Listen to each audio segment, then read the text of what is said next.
E nós vamos conversar com o advogado criminalista, integrante do coletivo Advogadas e Advogados pela Democracia, José Carlos Portela Júnior. Bom dia, Portela. Olá, Glauco, bom dia, ouvintes. Portela, ontem o presidente do TSE, Luiz Edson Fachin, acabou determinando a instauração de um processo administrativo para acompanhar os procedimentos de fiscalização e auditoria do sistema eletrônico de votação durante as eleições desse ano.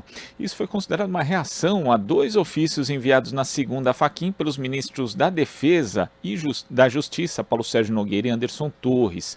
Torres informou ao presidente do TSE que a Polícia Federal vai participar da fiscalização das urnas eletrônicas, podendo usar inclusive programas próprios para isso, e Nogueira pediu uma reunião exclusiva entre técnicos das Forças Armadas e do TSE para tratar da parte operacional das eleições. Segundo o ministro, a fim de dirimir eventuais divergências técnicas e também discutir propostas apresentadas pelas Forças Armadas. Portela, como é que você vê mais esse episódio em torno do sistema eletrônico de votação no Brasil? Então, a gente está vendo aí a pressão, né, que o governo Bolsonaro está fazendo através do ministro da Casa Militar, né, da Defesa, e do outro lado, através da Polícia Federal. Não é mais só o discurso que nós estávamos vendo até então, né, o discurso do Bolsonaro, dos seus apoiadores contra as urnas eletrônicas, claro, para criar um clima já preparando, né, esse clima preparando um golpe nas eleições. Agora do discurso já se passou a ação, né, e a gente vai observando aí, por exemplo, a Polícia Federal sempre fiscalizou as eleições, né, isso faz parte do jogo institucional. Agora, o que muda é esse discurso de não, nós vamos fiscalizar, mas nós vamos agora usar um sistema próprio, quer dizer, porque nós desconfiamos do sistema da justiça eleitoral, é uma desconfiança que foi plantada pelo próprio Bolsonaro e seus seguidores. Aí agora o ministro também, né, dizendo não, as Forças Armadas também ficarão em cima do processo eleitoral, que é uma coisa que não tem pé nem cabeça, né, totalmente descabido falar em uma intervenção das Forças Armadas no processo eleitoral numa democracia. Se nós estivéssemos vivendo numa democracia plena, os militares não teriam que se intrometer nas eleições, mas já vem se intrometendo faz tempo, né? Lembrando que em 2018 mesmo, os militares, os seus cabeças, né, generais, faziam declarações ameaçadoras, ameaçando que se o presidente Lula fosse solto, que se o presidente Lula ganhasse as eleições, haveria aí uma ação mais pesada das forças armadas. E eles não desistiram disso, né? Eles acabaram conseguindo, né, através da Lava Jato, através do seu fantoche Sérgio Moro, tirar o presidente Lula das eleições, deram um golpe, portanto, nas eleições de 2018, e agora pretende dar um novo golpe, usando desse argumento que é um argumento fajuto, porque já se provou por A mais B que as urnas eletrônicas são confiáveis, né? E essas pessoas não trouxeram até agora, Bolsonaro, seus apoiadores, ministros da Defesa, enfim, não trouxeram nenhum elemento concreto que demonstrasse que o processo eleitoral estaria em perigo por conta das urnas eletrônicas. Nada, apenas um discurso falacioso que tem como finalidade mesmo criar esse clima de desconfiança, né, por uma parte da opinião pública, para justificar futuramente, caso o Bolsonaro não ganhe as eleições, para justificar um golpe. Então, e esse discurso, veja que emplacou, né, na Bolívia, quando teve o golpe ao Evo Morales, na Bolívia, quando ele concorria ao 4º mandato, se alegou isso, que o processo eleitoral da Bolívia foi corrompido, inclusive com apoio da OEA. E depois se demonstrou que era uma grande farsa, de que não havia nenhum tipo de corrupção no processo eleitoral boliviano, e que, na verdade, foi um golpe, né? Aquele clima todo de desconfiança em torno do processo eleitoral, que foi fomentado, inclusive, por uma parte da mídia, a mídia comercial, acabou sendo justificativa para que a direita desse um golpe na Bolívia. Felizmente, não conseguiram se sustentar por muito tempo, mas a gente está vendo algo muito parecido acontecer aqui no Brasil, sob os nossos olhos, né, à luz do dia. Inclusive, Portela, é importante esse exemplo que você cita da Bolívia. A gente lembra também do episódio terrível da invasão do Capitólio nos Estados Unidos, porque muita gente vê, né, que o governo Bolsonaro, de fato, ele costuma fazer aquilo que se chama de cortina de fumaça, né, tirar um ponto de atenção aqui e ali com determinadas medidas, mas nesse caso não se trata só de uma cortina de fumaça, é, como você afirmou, um preparativo na prática para negar o resultado das eleições, né? E a gente sabe que nosso sistema eleitoral, como qualquer sistema eleitoral de qualquer país, tem que ser aprimorado em termos de técnica de segurança, mas por aqueles que são responsáveis, e não pelas Forças Armadas. A gente já viu, inclusive, o que foi aqui no Brasil ter um general supostamente especializado em logística à frente do Ministério da Saúde na pior crise sanitária que o país teve nas últimas décadas. Então, obviamente, é aquilo, né? Precisa ter um aprimoramento, precisa ter uma segurança, mas não com a intromissão de áreas do governo que não tem nada a ver com isso, Portela.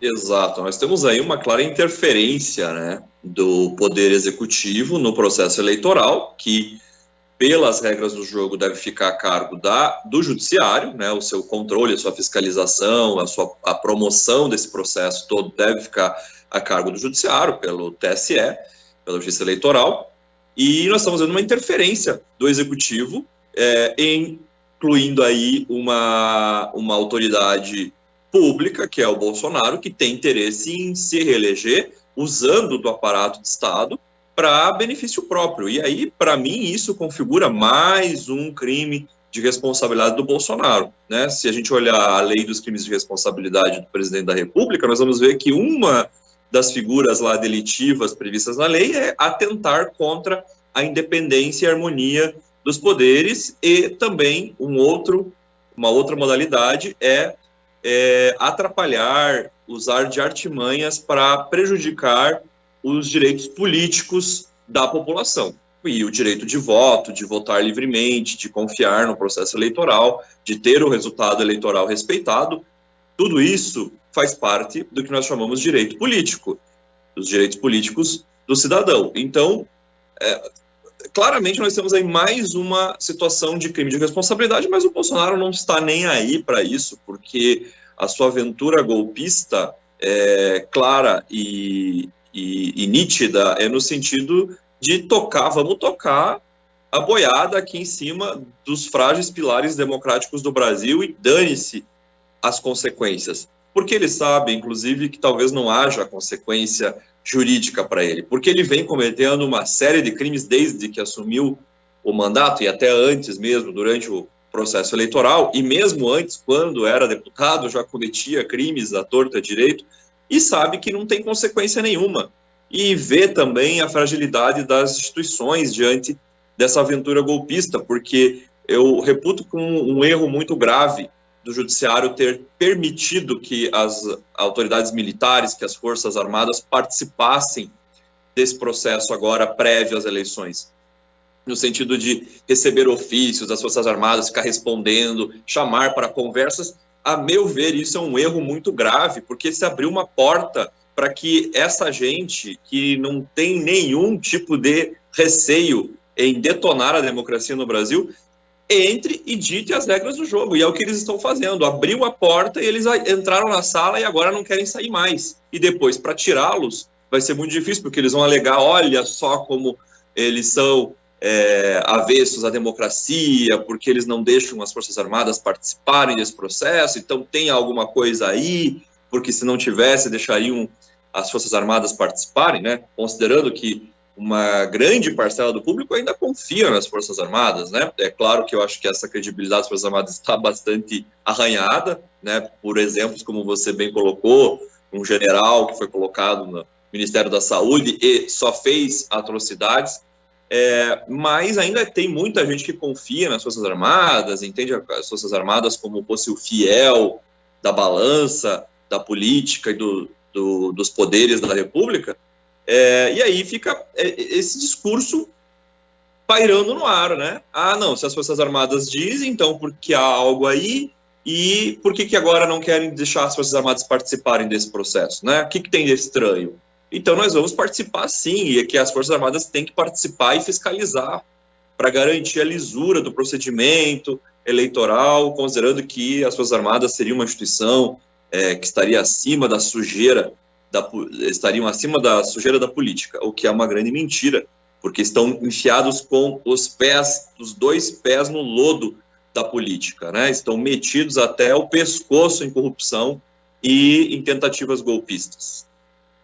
Agora, quando você fala, Portela, dessa porta que foi aberta para a participação dos militares, além daquilo que seria a sua competência, a gente lembra aqui, por exemplo, do próprio Ministério da Defesa, né, que agora, nesse episódio do Sistema Eletrônico de Votação, age em prol do presidente Jair Bolsonaro, mas o Ministério da Defesa, segundo o arranjo institucional que foi elaborado na pós-democratização do Brasil, contemplado na Constituição de 88, regulamentado depois tardiamente no governo Fernando Henrique Cardoso, devia ter sido no governo Sarney, mas não conseguiu ser feita essa regulamentação. Esse Ministério da Defesa, na prática, ele foi criado para mostrar a supremacia do poder civil sobre o poder militar. Só que no governo Michel Temer, já a primeira nomeação dele para o Ministério da Defesa foi o militar, o general Joaquim Silvio Luna, que depois, na gestão Bolsonaro, ainda foi presidente da Petrobras, e continuou sendo ocupado por militares no governo de Jair Bolsonaro.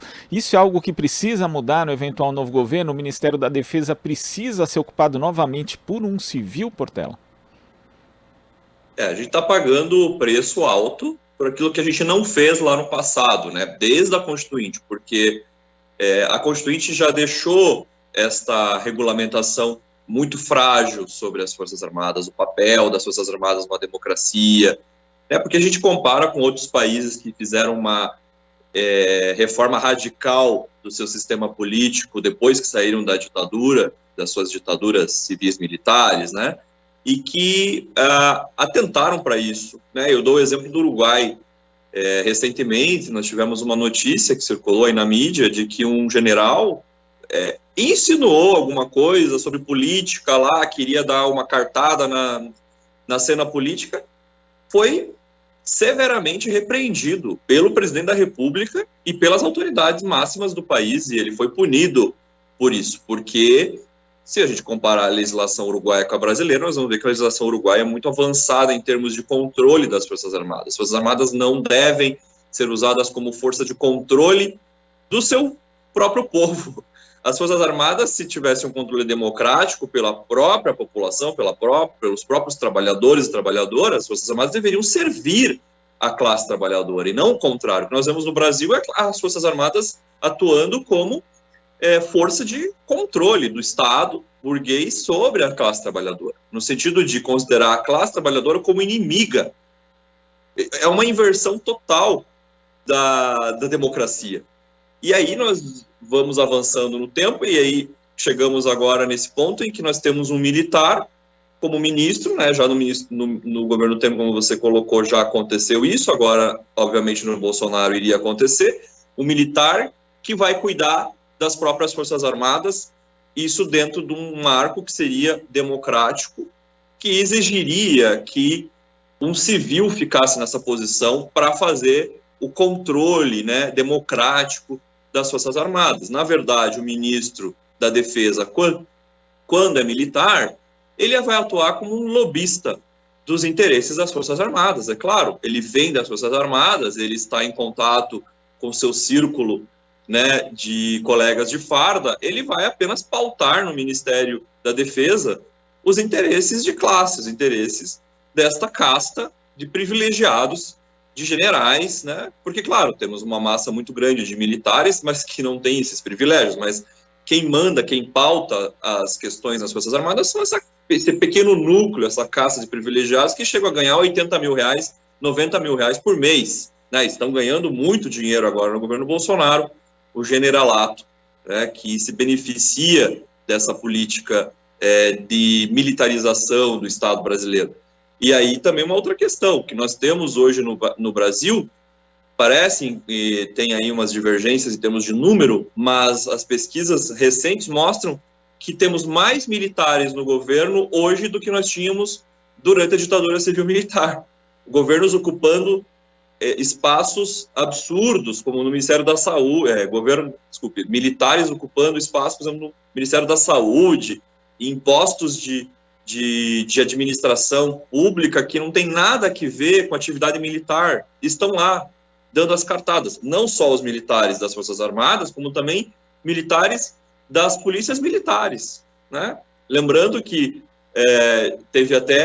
foi nomeado até um PM, né, não sei se é um coronel da Polícia Militar, para comandar a questão agrária no Brasil. Então, quer dizer, olha que nível a gente chegou de degradação da política, da degradação do Estado burguês, né, que claramente se militariza para proteger os interesses da burguesia através da força, através das armas, contra a classe trabalhadora. É uma inversão total, completa, absurda da democracia. Agora, Portela, para a gente concluir, eu queria que você abordasse outro assunto, né, que não está relacionado com esse diretamente, mas com algo que você sempre tratou aqui no Jornal Brasil Atual, que é a Lava Jato e os efeitos que ela tem no nosso sistema de justiça, que é o caso que assim, não dá para definir só como escabroso, talvez seja mais que isso, mas da juíza que acabou impedindo a interrupção da gravidez de uma menina de 11 anos em Santa Catarina, uma gravidez fruto de um estupro. Né? Nesse caso aqui, algo que foi um pouco destacado, inclusive pela mídia de uma forma geral, foi que essa interrupção de gravidez havia sido autorizada por um juiz, mas a integrante do Ministério Público, a promotoria, pediu para que esse caso voltasse para a competência dessa juíza, justamente para impedir essa interrupção da gravidez, impedir o aborto legal. Né? E nesse caso a gente vê um método não só que foi usado pela Lava Jato, mas também como um alinhamento do Ministério Público com o Judiciário, com a magistratura, nesse caso contra inclusive o bem-estar de uma criança. A gente sabe que esse conluio, esse alinhamento e esses métodos, inclusive adotados, não foram inventados pela Lava Jato, mas foram consolidados, celebrizados e às vezes até aplaudidos, né, por parte da sociedade, principalmente por parte da mídia tradicional. Mas esse caso, além de todos os absurdos e ilegalidades que ele enseja, Portela, ele também não indica que é necessário haver uma mudança no nosso sistema de justiça, por exemplo, a instituição do juiz de garantias, que está lá com Luiz Fux, que simplesmente não libera essa ação no Supremo Tribunal Federal para ser julgada, e também outros mecanismos que garantam que isso não aconteça mais? Cada dia a gente vê essas ações escabrosas, essas violências organizadas pelo Judiciário, pelo Ministério Público, diário, né? Então, eu fico me perguntando até quando a gente vai aguentar isso, porque nós estamos, assim, à beira do precipício no Brasil, porque, de um lado, nós temos o Executivo trucidando o povo, passando o trator em tudo, né? Desde o meio ambiente até a saúde, até as políticas de emprego. Do outro lado, nós temos o Congresso totalmente inerte, né? Inerte naquilo que interessa ao povo, porque naquilo que interessa as questões de classe, da sua classe, estão atuando diariamente, né, para garantir o seu quinhão. E daí nós temos o Judiciário, a quem, né, segundo a Constituição, o cidadão deveria recorrer para fazer cessar as violências, para reparar os danos, né, para fazer valer os seus direitos. Nós temos um judiciário totalmente violento, um judiciário autocrático. Não é de hoje, óbvio, um judiciário que já vem com uma carga histórica muito anterior, né, da sua mentalidade, que nós chamamos em direito inquisitória, né, que é uma mentalidade autoritária, que remete ao mesmo modelo da Inquisição, que nos acompanhou desde a colonização. Nós tivemos a mudança de regime para a República, Estado Novo, Getúlio Vargas, chegamos à ditadura militar, saímos dela e nada se fez de maneira estrutural para que se mudasse esse estado de coisas no judiciário. Muito pelo contrário, nós tivemos, inclusive, em alguns períodos, mesmo da chamada redemocratização, nós tivemos, de maneira mais acentuada, esses mecanismos atuando no judiciário sem qualquer tipo de controle, sem qualquer tipo de tentativa de reforma. né? Então, seja pela forma como se escolhem os juízes da Suprema Corte, como se escolhe o Procurador-Geral da República, nós já falamos aqui em outra entrevista, seja pela forma como se faz um concurso para juízes, né, de primeiro grau, chamados juízes de primeira instância, a forma como se chega aos tribunais de apelação, né, que a gente sabe que são escolhas extremamente políticas, que não tem nada a ver com meritocracia, eles dizem que tem, mas é uma grande farsa, porque você vai ver no Paraná aqui, por exemplo, usando como um exemplo, são famílias e famílias que dominam o tribunal de apelação desde a primeira instância, aí sobe para o tribunal, é o mesmo sobrenome, é o tio, é o sobrinho, é o vô.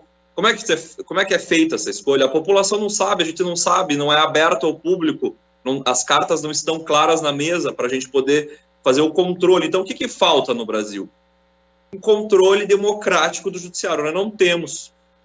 Diferente do Congresso e do Executivo, né, que também são, de certa forma, incontroláveis, mas nós temos um tipo de controle que são as urnas. O povo vai lá, vota, né? Claro que a política não pode se fazer só de 4 em 4 anos, só na hora de votar, mas nós temos o voto como uma espécie de controle democrático no Executivo e no Legislativo. Agora, no Judiciário, não.